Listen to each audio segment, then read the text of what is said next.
નમસ્તે મિત્રો, હમણાં સોશિયલ મીડિયાની અંદર હું જોઈ રહ્યો છું ઘણા દિવસોથી કે આપણા UK07 રાઇડર અનુરાગભાઈ ડોમર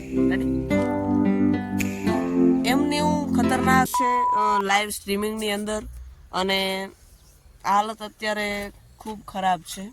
એટલે ટૂંકમાં સેન્સિટિવ વસ્તુ છે આ.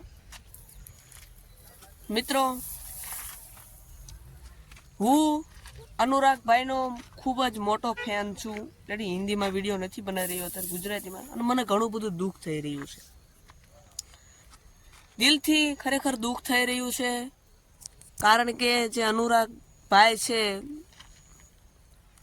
એ વ્યક્તિ પાસે લેમ્બોર્ગિની 5 કરોડની જે ગાડી આવે લેમ્બોર્ગિની એ પણ છે, છતાંય વ્યક્તિ સુખી નથી. એટલે મને એક વસ્તુ તો ખબર પડી ગઈ કે જે વ્યક્તિ ધનવાન છે, જે પૈસાદાર છે, એ જીવનમાં ગમે ત્યારે દુઃખી થાય એવી વસ્તુ એમ કે બને જ નહીં, કે દુઃખી જ ન થાય એ વસ્તુ અશક્ય છે. એને પણ દુઃખ ભોગવવું પડે છે. હવે એ બધી વસ્તુ તો ઠીક છે, કારણ કે કર્મનો સિદ્ધાંત કોઈને મૂકતો નથી. પણ વાત કરું તો અત્યારે અનુરાગભાઈ જે છે એ અત્યારે થોડાક ઠીક છે. એમનું જે એક્સરે છે એનું થોડુંક હાલત ગંભીર છે. ઘણી બધા અહીંયા પણ વાગ્યું છે, અને અહીંયા બધે પણ જે એના હાડક્યા હોય છે એ તૂટી ગયા છે. અને એક એવો વ્યક્તિ જે મિડલ ક્લાસ ફેમિલીમાંથી આવતો હતો અને પોતાનું કરિયર એ વ્યક્તિએ બનાવ્યું હતું.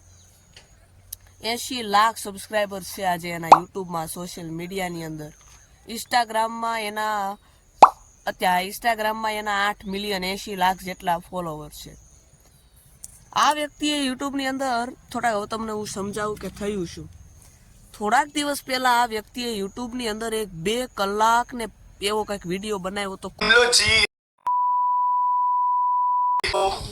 मैं लास्ट व्लॉग ऐसे करूंगा and never thought, but over the few past months मेरी लाइफ इतनी ड्रास्टिक, मतलब फ्यू मंथ्स नहीं बोलूंगा, over the last few years मेरी लाइफ इतनी ड्रास्टिक चेंज हुई है दैट आई नेवर वांटेड. मतलब मैंने कभी नहीं सोचा था जिंदगी ऐसे पटक के छोड़ेगी. मतलब ऐसा होता है कि आप अपनी जिंदगी में जब सबसे ज्यादा खुशियां एक्सपेक्ट करते हो, कि मुझे लगा था भाई मैंने अपना सब कुछ, मेरी जिंदगी में खुशियां ही खुशियां ही खुशियां रहेंगी. पैदा हुआ तो फिर ब्रेन ट्यूमर हो गया था 14 साल. ખૂબ મોટો મને એમ થયું કે આ અનુરાગભાઈની કંઈક મૂવી આવી છે. હમણાં દરેક વિડીયો જોઉં છું, ટોટલિંગ વિડીયોઝ લાઈક પણ કરું છું, અને બધું જ એમની ચેનલને મેં સબસ્ક્રાઈબ પણ કરેલી છે. હું એમનો મોટો ફેન છું. જ્યારે મિત્રો એમનો પહેલો વિડીયો આવ્યો ને, હાથમાં એક કેમેરો અને એક નાની અમથી ગાડી લઈને રાઇડિંગ ઉપર નીકળ્યા કે છે આપણે કંઈક નવું કરવું છે બધાથી. એમના બાઇકના રાઇડિંગના વિડીયો ખૂબ વાયરલ.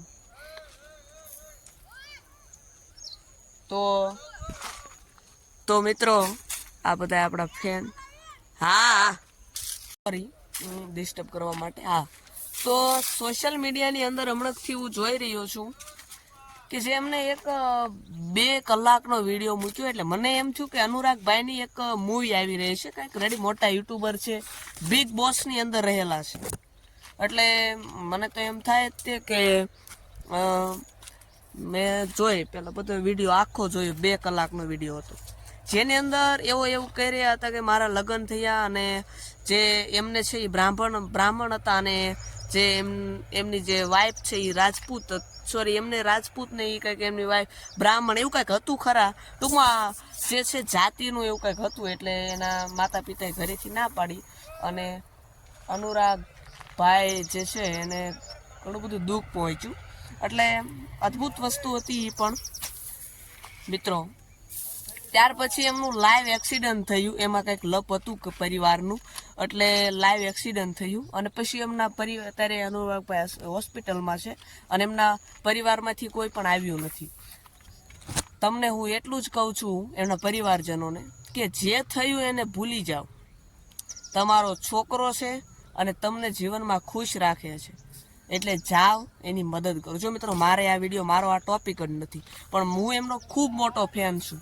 એનો અત્યારે હું આ વિડીયો બનાવું છું, એના ઘણા હજી વિડીયો આવશે. રેડી? અનુરાગભાઈનો હું ફૂલ સપોર્ટ કરું છું. અનુરાગભાઈને ઓકે રેડી. મારે બીજું કામ છે, વાલદાદા મારા દાદા બોલાવી રહ્યા છે, છતાં મેં વિડીયો અત્યારે થોડોક બનાવ્યો. બાકી હું બીજા વિડીયોઝ પણ મૂકું છું અહીંયા, તમે ન જોયા હોય તો જોઈ લેજો કે શું થયું છે ને. બીજા વિડીયોઝ જોઈશું ને એના ઉપર આપણે રિએક્શન પણ આપશું.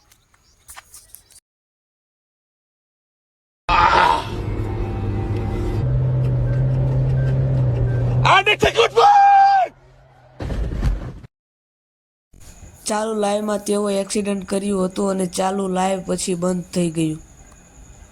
इस समाज में एक धारणा है कि मर्द को दर्द नहीं होता, लेकिन मर्द को दर्द भी होता है, वो रोता भी है, अंदर ही अंदर बहुत कुछ सहता भी है, बस अपने आंसुओं को सबके सामने दिखाता नहीं है.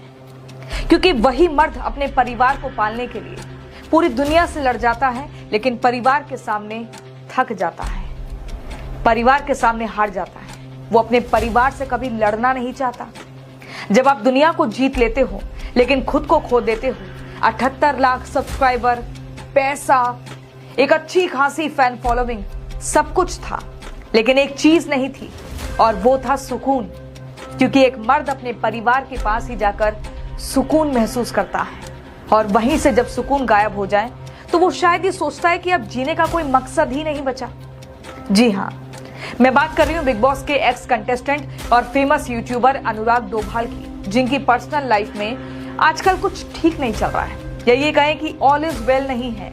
इस वीडियो में UK07 राइडर अनुराग रोते हुए नजर आ रहे हैं और कह रहे हैं कि वो लंबे समय से मेंटल स्ट्रेस में है. इसके लिए उन्होंने किसी और को नहीं बल्कि खुद के ही परिवार को जिम्मेदार ठहराया. अपने व्लॉग में अनुराग ने कहा कि फैमिली उनकी इंटरकास्ट शादी से नाराज थी, लेकिन सबसे ज्यादा शॉक्ड उन्हें तब लगा जब उनकी पत्नी रितिका भी उन्हें छोड़कर चली गई. रोते हुए अनुराग ने कहा कि ये उनका लास्ट वीडियो है और इसके बाद वो शायद गायब हो जाएंगे. तो दोस्तों, अनुराग का ये इमोशनल व्लॉग देखकर ये कहना गलत नहीं होगा कि कामयाबी का मतलब सिर्फ बैंक बैलेंस नहीं है, बल्कि जिंदगी में सुकून महसूस करना होता है. पैसा बहुत कुछ है, लेकिन सब कुछ नहीं. शायद रिश्तों से ऊपर तो बिल्कुल नहीं. कोई अपना नहीं होता, इसलिए जरूरत से ज्यादा भरोसा मत करना, ना भाई बहन, दोस्त, माँ बाप भी. सो आई गेस तुम अच्छी औलाद तब तक ही हो जब तक तुम उनका कहना मान रहे हो. मतलब जैसा वो बोले, जैसा अगर तुम वैसा कर दो तो तुम अच्छी औलाद हो. शायद कल अमीन एक अच्छी औलाद बन पाया, मैं नहीं बन पाया. I lost everything, I lost my parents. मैं धरती पे सबसे ज्यादा प्यार अपने माँ बाप से करता था, स्पेशली मम्मी. मैं आपसे बहुत प्यार करता था मम्मा, बहुत.